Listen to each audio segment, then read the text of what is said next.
సర్వశక్తి గల దేవా, మమ్మల్ని ఆకాశ మహాకాశములు పట్టుదాన్ని గొప్ప దేవా, మమ్మల్ని ఈ దినం సజీవులుగా ఉంచారు. మా కొరకు ఈ లోకానికి మానవునిగా ఈ లోకంలో ఉద్భవించి మా పాప శాపములను పడవటికి దూరపు ఎంత దూరము అంత దూరం వచ్చి సముద్రపు అగాధంలో దూరంగా విసిరేసినట్టు మా పాపములను దూరపరిచి మమ్మల్ని పవిత్రపరిచి మమ్మల్ని కుమారుడుగా కుమార్తెలుగా అంగీకరించి మా పాపములను ఇక ఎప్పటికీ ఎన్నటికీ జ్ఞాపకం చేసుకోనని సెలవిచ్చాడు. ప్రభువు నీకు వందనాలు చెల్లించినాము.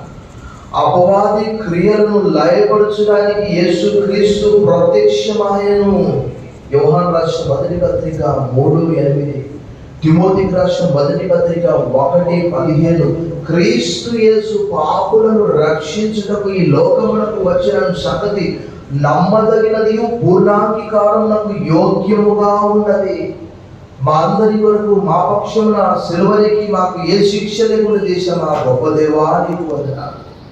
ఆకాశమందు కానీ భూమి మీద కానీ భూమి క్రింద కానీ నీ వంటి వాడు ఎవడు లేడు. నీకు సాటి అయిన వాడు, సమానంగా ఉన్నవాడు ఎవడు లేడు. నీ ప్రేమకు సాటి లేదు.